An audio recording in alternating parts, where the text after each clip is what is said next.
कलयुग के अंत में क्या होगा? जब से दुनिया में पाप बढ़ने लगे हैं, हर कोई एक ही सवाल कर रहा है, आखिर ये कलयुग का अंत कब होगा और कैसे होगा? तो आइए इस वीडियो में जानते हैं इस प्रश्न का जवाब। गोस्वामी तुलसीदास जी श्रीमद् भागवत और रामायण के अनुसार ही रामचरित के उत्तरकांड में काकुशुंडी का अपनी पूर्व जन्म कथा हरकरी महिमा का वर्णन करने का उल्लेख करते हैं। कई 1000 वर्ष पूर्व भागवत में सुखदेव जी ने जिस बारीकी से और विस्तार से कलयुग का वर्णन किया है, वो हमारी आंखें खोलने के लिए काफी है। आज सब तरफ उसी वर्णन के अनुसार घटनाएं घट रही है और आगे भी जो लिखा है वैसा ही घटेगा, ऐसा प्रतीत होता है। तो मित्रों, आइए मिलकर जानते हैं कि हमारे धर्म ग्रंथों में कलयुग का क्या वर्णन मिलता है और ये कब और कैसे समाप्त होगा। कलयुग यानी काला युग, कल एकल एश का युग, जिस युग में सभी के मन में असंतोष, सभी मानसिक रूप से दुखी हो कलयुग है। इस युग में धर्म का सिर्फ एक चौथाई रह जाता है। कलयुग का प्रारंभ 3102 ईसा पूर्व में हुआ। श्रीमद् भागवत पुराण और भविष्य पुराण में कलयुग के अंत का वर्णन मिलता है। कलयुग में भगवान कल्कि का अवतार होगा, जो पापियों का संहार कर फिर से सतयुग की स्थापना करेंगे। कब होगा कलयुग का अंत? 3102 ईसा पूर्व 5 ग्रह मंगल, बुध, शुक्र, बृहस्पति और शनि मेष राशि पर 0 डिग्री पर हो गए थे। कलयुग तभी से प्रारंभ हुआ। अभी कलयुग का प्रथम चरण ही चल रहा है। हमारे पुराण में कलयुग की अवधि और ये समाप्त कैसे होगा इसका व्यापक वर्णन किया हुआ है। कलयुग की अवधि 1200 दिव्य वर्ष बताई गई है। मनुष्य का एक महीना पितरों के एक दिन रात के बराबर होता है। वही मनुष्य का एक वर्ष देवता के एक दिन रात के बराबर और मनुष्य के 30 वर्ष देवता के सिर्फ एक महीने के बराबर होते हैं। कलयुग की अवधि 1200 दिव्य वर्ष बताई गई है। इस हिसाब से कलयुग का काल 4,32,000 साल लंबा चलेगा। इसका मतलब है कि कलयुग के अभी 3102 जमा 2016 5118 वर्ष बीत चुके हैं और 4,26,882 वर्ष अभी बाकी है। मनुष्य के 8,84,000 वर्ष की 24 वर्ष अर्थात एक द्वापर युग के बराबर होते हैं। तो वही त्रेतायुग 3,600 दिव्य वर्ष का होता है, जिसमें मनुष्य की 12,96,000 वर्ष आते हैं। कलयुग बाकी सभी युगों से छोटा युग है। यहाँ एक द्वापर युग में 2,400 दिव्य वर्ष या फिर 8,64,000 मनुष्य के वर्ष आते हैं। वहीं एक त्रेतायुग में 3,600 दिव्य वर्ष या फिर 12,96,000 मनुष्य वर्ष आते हैं। इसी क्रम में एक सतयुग 4,800 दिव्य वर्ष का होता है, जो मनुष्य के हिसाब से 17,28,000 वर्षों के बराबर है। इन सबका कुल योग 12,000 दिव्य वर्ष, जो मानव के हिसाब से 43,20,000 वर्षों के बराबर है, मिलकर एक महायुग बनाते हैं। हमारी दुनिया रहस्यों से भरी हुई है, जहां एक तरफ युग का अर्थ होता है एक निर्धारित संख्या के वर्षों की काल अवधि, जैसे कि कलयुग, द्वापर, सतयुग, त्रेतायुग आदि। एक युग के अंत के बाद दूसरा युग शुरू होता है। शास्त्रों में कलयुग के अंत के बारे में भी बताया गया है। ब्रह्मवैवर्त पुराण में कलयुग की समाप्ति का जिक्र मिलता है, जिसमें कई तरह की बातें बताई गई है। एक मित्रों, अब जानते हैं कि कलयुग के अंत में क्या क्या होगा। कलयुग के अंत में सबसे पहले तो ये होगा कि मनुष्य की औसत आयु 20 वर्षीय रह जाएगी। 5 वर्ष की छोटी उम्र में स्त्री गर्भवती हो जाया करेगी। 16 वर्षीय मनुष्य वृद्ध हो जाएंगे और 20 वर्ष की आयु में ही मृत्यु को प्राप्त हो जाएंगे। इंसान का शरीर घटकर बौना हो जाएगा। ब्रह्मवैवर्त पुराण में बताया गया है कि कलयुग में एक ऐसा समय भी आएगा जब इंसान की उम्र बहुत कम रह जाएगी, युवावस्था समाप्त हो जाएगी। कली के प्रभाव से प्राणियों के शरीर छोटे छोटे, क्षीण और रोगग्रस्त होने लगेंगे। जिस समय भगवान कल की इस धरती पर अवतरित होंगे, उस समय मनुष्य की परम आयु केवल 20 या 30 वर्ष रह जाएगी। जिस समय कल की अवतार आएंगे, चारों वर्णनों के लोग शूद्र के समान हो जाएंगे। गौमाता भी बकरियों की तरह छोटी छोटी और कम दूध देने वाली हो जाएगी। भगवान नारायण ने स्वयं नारद को बताया है कि कलयुग में एक समय ऐसा आएगा जब सभी पुरुष स्त्रियों के अधीन होकर जीवन व्यतीत करेंगे। पाप का बोलबाला चारों ओर होगा। मनुष्य सात्विक जीवन की जगह तामसी जीवन जीने में विश्वास करेगा। कलयुग के 5,000 साल बाद गंगा नदी सूख जाएगी और पूर्ण वैकुंठ धाम लौट जाएगी। जब कलयुग के 10,000 वर्ष हो जाएंगे, तब सभी देवी देवता पृथ्वी छोड़कर अपने धाम लौट जाएंगे। इंसान पूजन कर, व्रत, उपवास और सभी धार्मिक काम करना बंद कर देंगे। एक समय ऐसा आएगा कि जमीन से अन्न उपजना बंद हो जाएगा और पृथ्वी जलमग्न हो जाएगी। इस बात भी जिक्र है कि कलयुग में पृथ्वी बंजर हो जाएगी, लिहाजा किसान खेती नहीं कर पाएंगे और अन्न की पैदावार नहीं होगी तो लोग भूखे मरेंगे। कलयुग के आखिर में पृथ्वी पानी में डूब जाएगी। इसके अलावा इस युग का अंत करने के लिए भगवान श्री कृष्ण खुद धरती पर कल की अवतार लेंगे और तब इस युग का अंत होगा। कलयुग के अंत में संसार की ऐसी दशा होगी कि अनाज नहीं उगेगा। लोग मछली मांस ही खाएंगे और भेड़ बकरियों का दूध पिएंगे। गाय तो दिखना भी बंद हो जाएगी। होगी भी तो बकरी के समान और वो दूध देना भी बंद कर देगी। एक समय ऐसा आएगा जब जमीन से अनाज उगना बंद हो जाएगा, पेड़ों पर फल नहीं लगेंगे और धीरे धीरे ये सारी चीजें धरती से विलुप्त हो जाएंगी।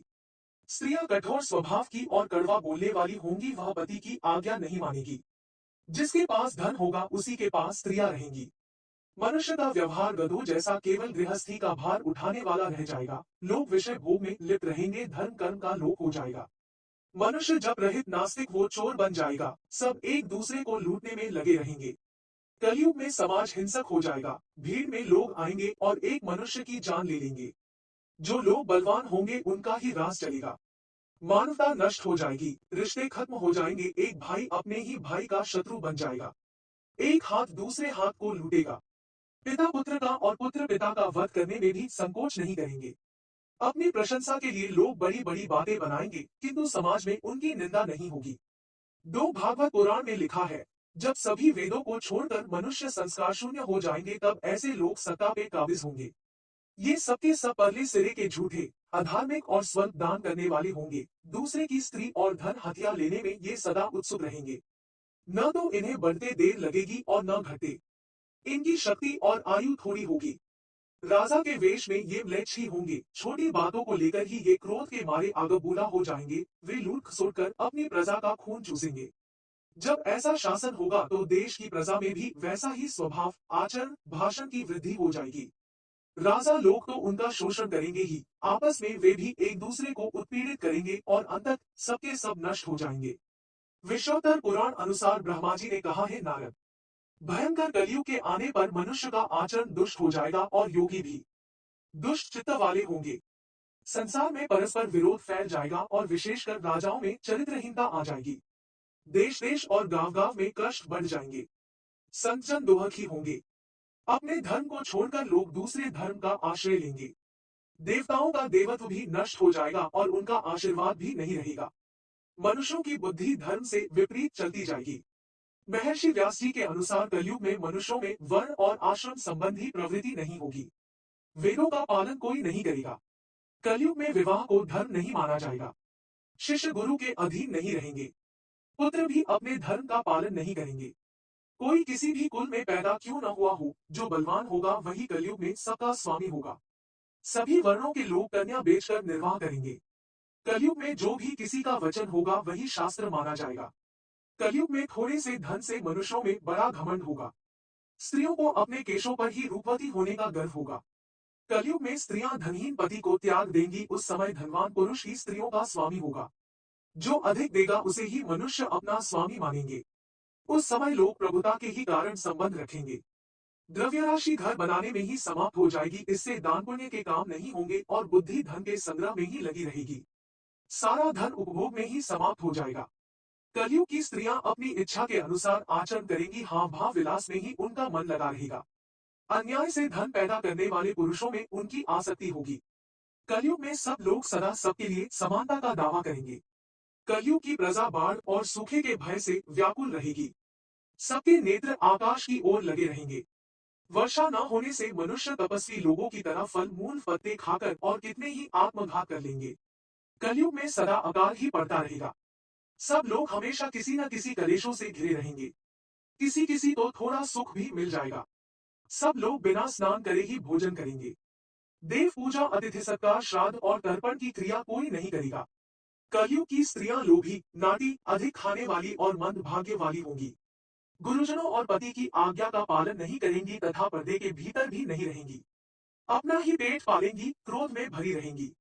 देह शुद्धि की ओर ध्यान नहीं देंगी तथा असत्य और कटु वचन बोलेंगी। इतना ही नहीं, वे दुराचारी पुरुषों से मिलने की अभिलाषा करेंगी। कलयुग आने पर राजा प्रजा की रक्षा न करके बल्कि करके बहाने प्रजा के ही धन का अपहरण करेंगे। अधम मनुष्य संस्कारहीन होते हुए भी पाखंड का सहारा लेकर लोगों ठगने का काम करेंगे। उस समय पाखंड की अधिकता और अधर्म की वृद्धि होने से लोगों की आयु कम होती चली जाएगी।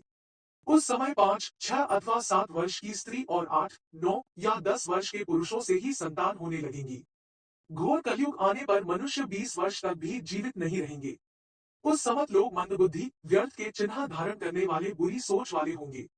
लोग ऋण चुकाए बिना ही हड़प लेंगे और जिसका शास्त्र में कहीं विधान नहीं है, ऐसे यज्ञों का अनुष्ठान होगा। मनुष्य अपने को ही पंडित समझेंगे और बिना प्रमाण के ही सब कार्य करेंगे। तारों की ज्योति फीकी पड़ जाएगी, दसों दिशाएं विपरीत होंगी।